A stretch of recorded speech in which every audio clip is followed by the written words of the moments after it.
Hey, what's up you guys? Welcome back to another video.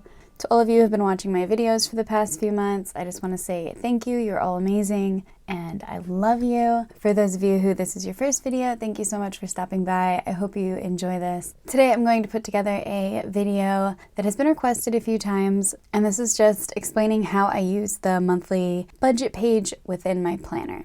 So this is the budget page that you'll find if you have purchased my 2022 planner or my 2023 planner, but I've also included a link where you can print this out for free if you would like a printable version of this. And spoiler alert, I will be releasing a full budget planner within the next week, and I'm so excited to bring that to you guys. But I thought I would take this time to walk you through how to use this page, as it will be included in that planner as well. But without further ado, let's just get into this. So this page is just meant to be a monthly budget page. So what you want to do when you're thinking about your finances is think about it over the course of a year and then divide that by 12. And you should try to abide by the same thing on a monthly basis. This way nothing comes as a surprise and you're always prepared.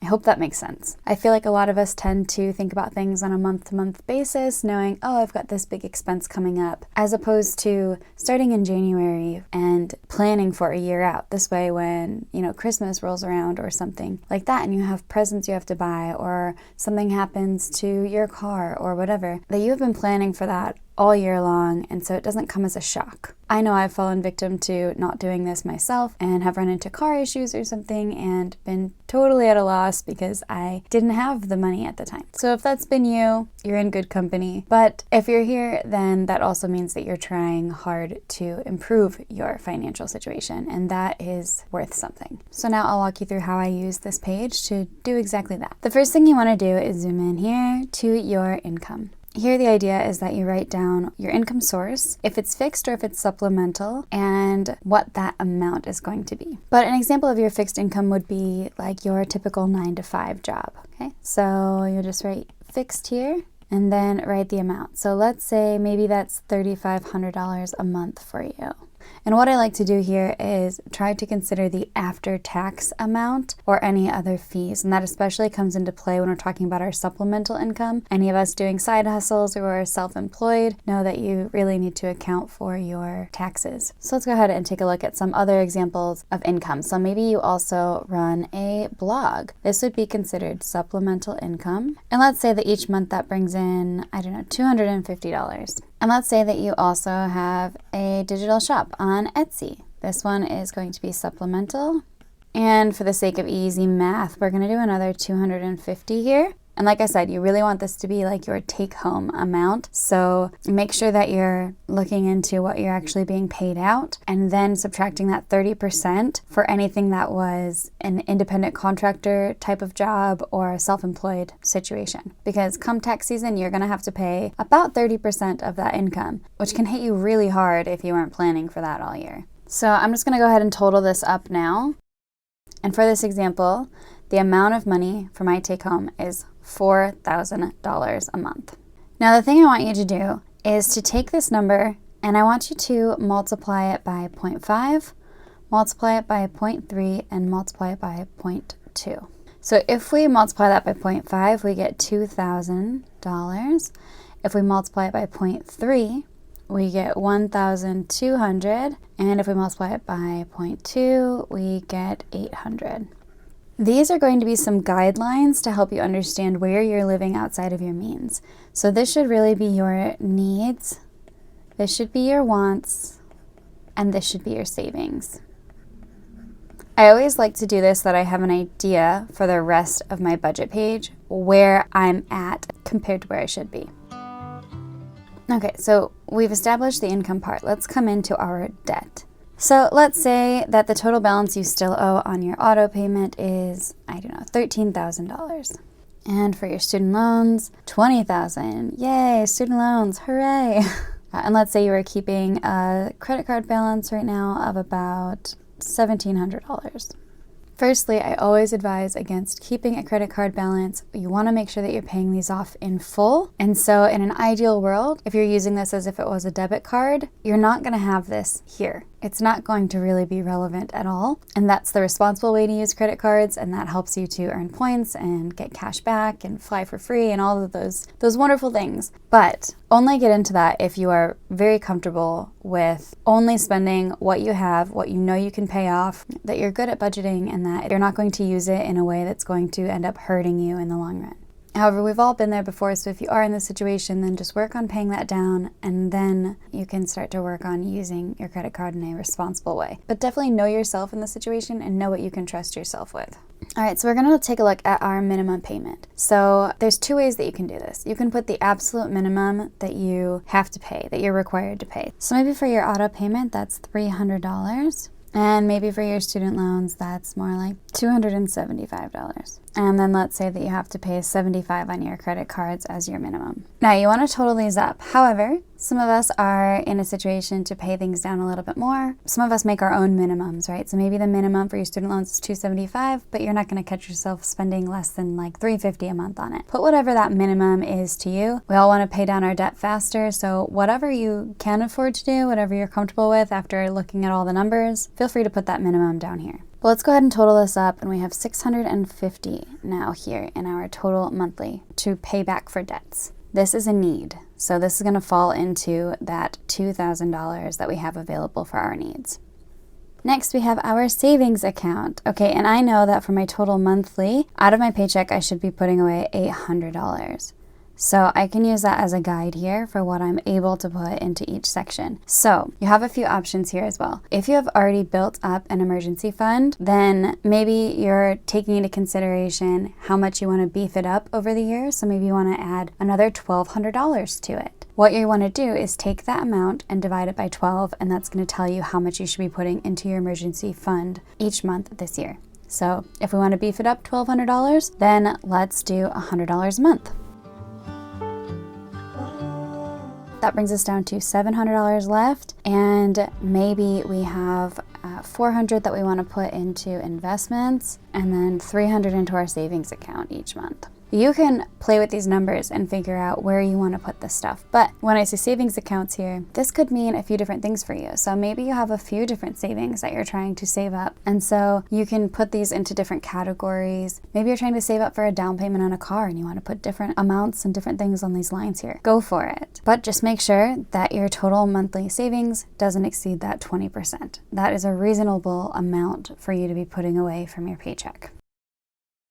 Now here's where we get into the more time-consuming part of it. Your fixed expenses shouldn't be too bad. These are things that you generally don't have to do any math for. They're generally already split into an average of 12 months for you, like your mortgage and rent. That should stay the same on a monthly basis. Your home insurance, your car insurance, life insurance, health insurance, these are things that those monthly payments are already decided for you, and so you shouldn't really have to worry about that. But obviously there are things that are going to change on a monthly basis. Your gas bill might be totally different depending on the time of the year. This is where the budgeting really comes into play for the fixed expenses. So any of those numbers, you want to take a look at what you spent over the whole year for that one category, for that one bill. Then divide that by 12, and that's the number that you're going to put in here. So I'm not going to fill in all of these right now, but let's just do a little example. So let's imagine that your mortgage and rent is like $1,000 a month. Could be more or less if you're living by yourself or living with someone. And also, of course, depending on the city that you live in, that's going to make a major difference here. All of these numbers will be affected by where you live. Other items that you might know for sure, maybe your cell phone for yourself costs $150 a month. Make sure you're including your health insurance if that doesn't automatically come out of what your fixed income is here. What do you have to pay for your health insurance each month? What are you spending on car insurance each month? Maybe that's like $90. For taxes, you can look at this one of two ways. So this could be things like your property taxes, and that should definitely be included in here if you have any of those. But alternatively, you could do it based on your income over here. If you're somebody who has to pay taxes, you can put that 30% over here. I tend to just remove it altogether. This is my personal preference because then when I'm doing my percentages, I can do it of my actual take-home pay. If I was working for an employer and I wasn't self-employed, I would be using that take-home pay, which already has the taxes removed. So I always try to do that the same with my self-employed income, but you do have that option if that is where you want to put your taxes. You also want to make sure with things like car maintenance or home maintenance that these are things that you're anticipating. So it's not necessarily something that you have planned for and you know is going to happen. It's that planning for the unexpected, the inevitable things that are going to come up during a year. You want to have a little bit of a fund available for that. So for me, I know that my car just seems to eat tires and it's very frustrating. So I know that I can expect to spend about $700 $600 in car maintenance each year. Usually half of that goes just towards tires alone. It's very frustrating. But nonetheless, it happens, and I want to make sure that I have the money available for that. So when you're doing this, absolutely use a calculator and get the exact numbers, but for the sake of this video and for math, let's say that I expect $600 a year. I'm going to divide that by 12, which means $50 a month is what I need to be putting away for this situation.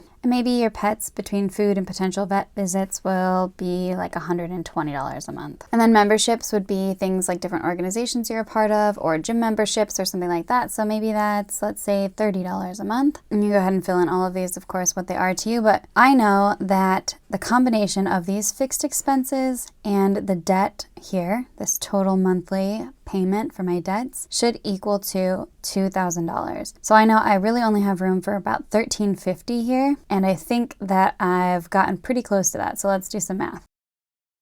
So this total is $1,440 without considering any of these areas.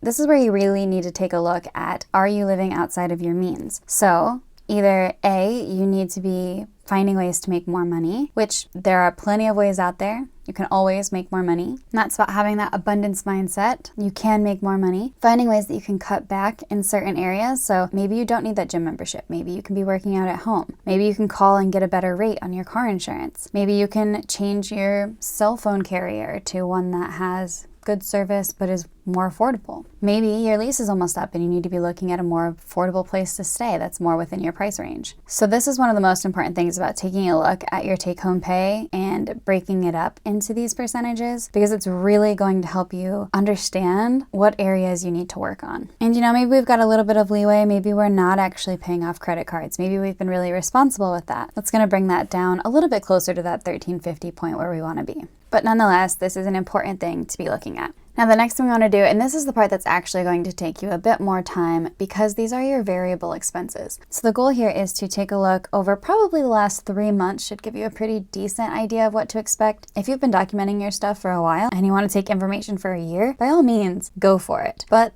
that's kind of a lot of work, so you can start smaller, take a look at maybe the last 3 months and kind of take the average, and that should help you understand what you should be planning for the next year. So you're going to use those averages that you find and put them in here. And if there are things that you are pretty familiar with, then of course you don't even have to do that math. So let's say that you know that you get a manicure every single month and that costs you $40. You can put that in there. You know that the vitamins and supplements that you have on a subscription order cost you $60 a month. Put that in there. Some of these things are going to change though. So like the things that you're going to want to be taking those averages for would be things like groceries and dining out. Taking a look at your transportation costs and finding, what you typically spend on that. Gifts for all occasions is something you really want to try to think about annually. So not just take the last 3 months, but think about all of the people that you have to buy for and all the different occasions, how much money you like to spend on each of them for each occasion, total that together and divide it by 12. And just really go through all of these areas and think about what you're spending. And keep in mind that for your wants,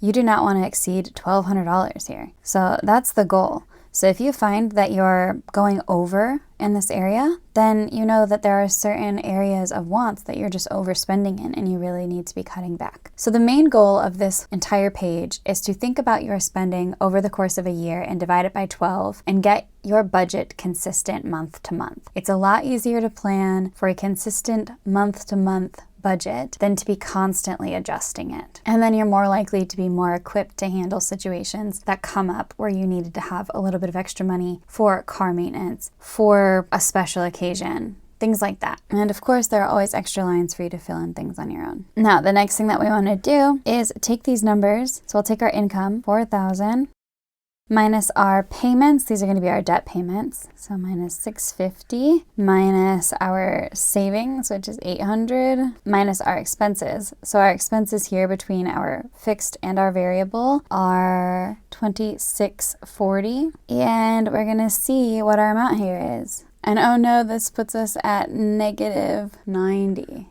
So our monthly cash flow here is in the negative, and you really don't want that. You want it to be at 0 or above that. If it's above that, you have extra money to play around with, to invest somewhere else, to save, to be responsible with, right?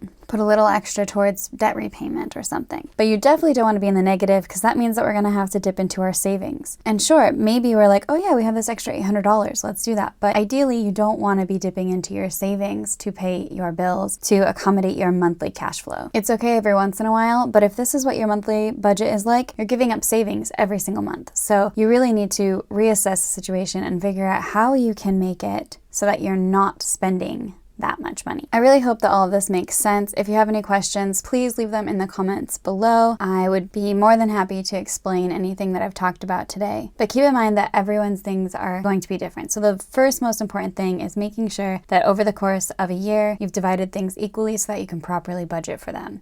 And then the second most important thing here, in my opinion, is taking a look at what 50%, 30%, and 20% are. I personally love to use the 50-30-20 rule, as it really helps me understand if I need to spend less in an area, if I need to make more money, what is a comfortable situation for me, and what should I be working on improving. Anyway, that's all for now. I hope you guys enjoyed this video. Don't forget that if you do want a printable copy of this, I'll leave a link to it below in the description box. And make sure that you guys stay tuned, because like I said, next week I will be releasing a full budget planner, which I am so excited to bring you guys. It's a great way to start off the new year and really get a hold of your finances. Anyway, that's all for now. Thank you so much for tuning in, and I will see you guys in the next video. Bye!